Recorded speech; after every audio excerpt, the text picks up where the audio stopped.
बदलती बयार, रबाब के रुख और सपनों के जहान तक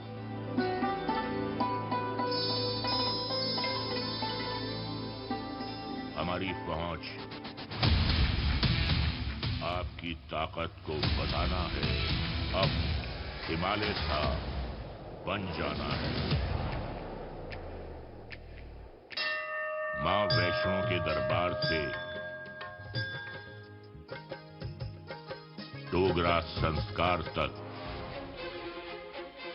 झूठ तमाशा सेवा हाकिम हुक्काम के व्यवहार तक, पहाड़ों के पार जाकर हमारी पहुंच आपकी ताकत को बताना है। अब हिमालय सा बन जाना है। 21,000 फीट से ऊपर गंग्यास्ते में दम फूलता नहीं, फटता है। बस यहीं यहीं अपना हौसला आकर डटता है।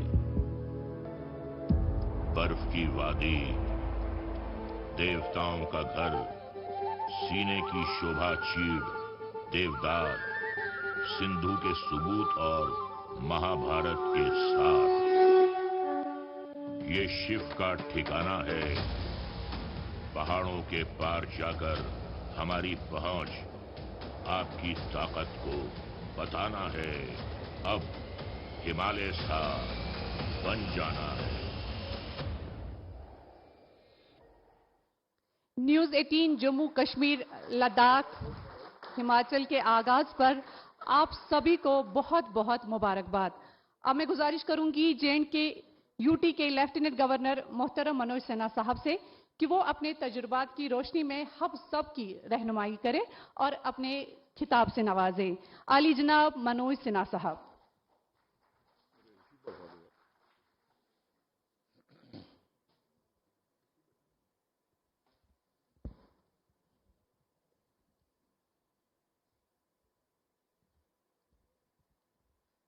नेटवर्क 18 के सीईओ श्री अविनाश कौल जी,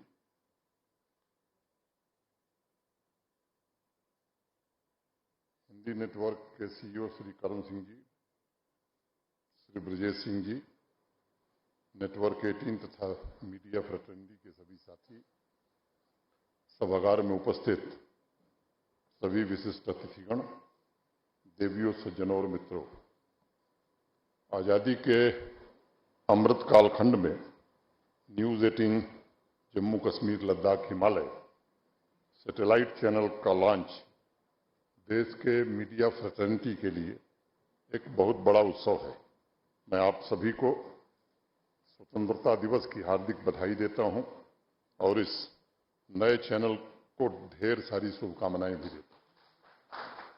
मैं बात शुरू करूं उसके पहले डॉक्टर दर्शना अंद्राबी हैं, बहुत विद्वान हैं, 2-4 पंक्तियां कहकर मैं अपनी बात शुरू करता हूं। कुछ लोग तुम्हें समझाएंगे, कुछ लोग तुम्हें समझाएंगे, वो तुमको खौफ दिलाएंगे। कुछ लोग तुम्हें समझाएंगे, वो तुमको खौफ दिलाएंगे। जो है वो भी खो सकता है, जो है वो भी खो सकता है। इस राह में रहबर है इतने, कुछ और यहां हो सकता है। अरे कुछ और तो अक्सर होता है, पर तुम जिस लम्हे में जिंदा हो वो लम्हा तुमसे जिंदा है। ये वक्त नहीं फिर आएगा, तुम अपनी करनी कर गुजरो, जो होगा देखा जाएगा।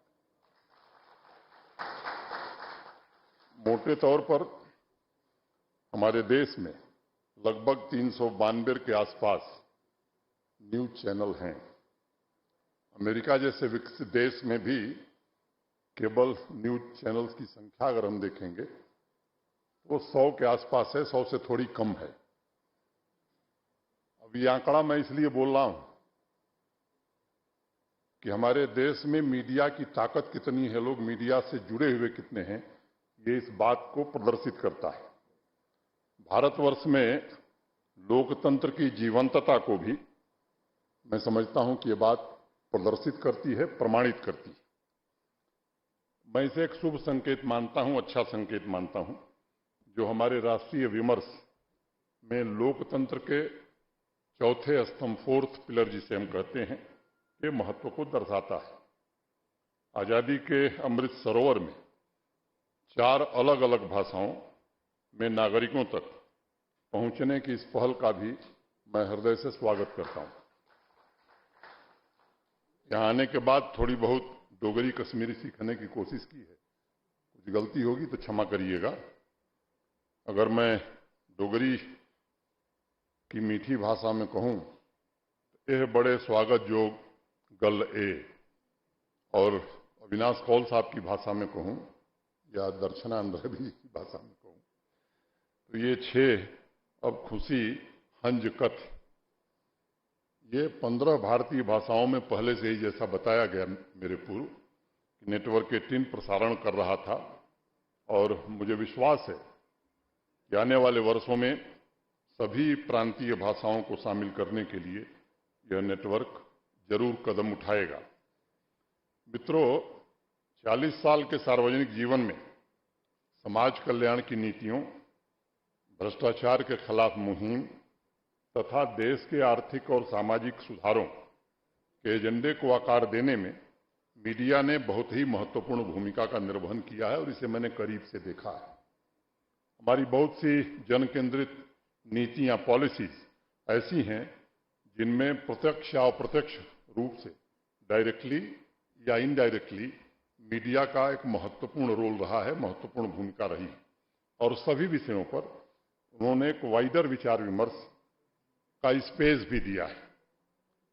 हमेशा राष्ट्रीय जीवन के विभिन्न पहलुओं में मीडिया की स्क्रूटनी का मैं स्वागत करता हूं। ऐसी रिपोर्ट्स जो तथ्यों पर आधारित, फैक्ट्स को पवित्र मानता है, मैं समझता हूं सेक्रेड मानता है, वह न सिर्फ लोकतांत्रिक प्रक्रिया में महत्वपूर्ण भूमिका निभा सकता है, बल्कि यह सभी लोकतांत्रिक संस्थाओं को मजबूत भी करता है। और अगर मैं आज़ादी के 75 वर्ष पर नजर डालूं तो ऐसी बहुत सी घटनाएं हैं देश में, परिस्थितियां भी हैं जब अच्छी रिपोर्टिंग, बैलेंस रिपोर्टिंग ने और अपनी कलम से पब्लिक ओपिनियन बनाने में पत्रकारों ने, मीडिया ने बड़ी भारी भूमिका का निर्वहन किया है। जो लोग वेस्टेड इंटरेस्ट की वजह से कुछ माहौल दूसरे तरह का बनाने का प्रयास करते थे, उन्हें बेनकाब करने का काम भी किया है। और इसीलिए मैं मीडिया के प्रति कृतज्ञ हूं, टीवी 18 के प्रति कृतज्ञ हूं, जिन्होंने पब्लिक काज के लिए निरंतर संघर्ष किया है। आजादी के अमृत कालखंड में मैं ये भी कहना चाहूंगा कि जब जब देश पर कोई बड़ा संकट आया है, लोकतंत्र पर कोई संकट आया है, हमारी देश की संप्रभुता और अखंडता पर संकट आया है या उसको चुनौती दी गई है, तो इस हमारे देश की मीडिया ने सदैव एक महत्वपूर्ण भूमिका का निर्वहन किया है। अगर आज़ादी के आंदोलन को आप देखेंगे तो ढेर सारे पत्रकारों का नाम मैं ले सकता हूं, जिन्होंने, जहां हमारे राष्ट्रीय नेताओं ने, उस समय के हमारे महापुरुषों ने संघर्ष किया, वहीं पत्रकारों की भूमिका इतनी महत्वपूर्ण रही है जागृत करने में, जन जागरण में। आप कल्पना कीजिए, उस समय मीडिया की इतनी पहुंच नहीं थी। 8 अगस्त 1942 को मुंबई के टैंक मैदान में बापू भारत छोड़ो आंदोलन का नारा देते हैं और 9 अगस्त की सुबह देश के कोने कोने में, क्या नौजवान हो, क्या किसान हो, क्या महिला हो, क्या वकील हो, असंख्य लोग सड़कों पर निकल गए। कुछ इतिहास के पन्ने में दर्ज है, कुछ ऐसे गुमनाम लोग हैं जिनको देश नहीं जानता है। हर एक इलाके में पता नहीं कितने लोगों ने यूनियन जैक उतारा, तिरंगे को फहराया और अपने प्राणों की आहुति दी। ये एक ऐसा अवसर आया है जब ऐसे महापुरुषों को भी देश स्मरण कर रहा है और उनको देश के फलक पर लाए जाने की कोशिश कर रहा है। मैं मानता हूं कि जागरूक मीडिया का होना बड़ा जरूरी है, तभी सफल लोकतंत्र कायम रह सकता है, क्योंकि मीडिया एक पहरेदार के रूप में भी काम करता है।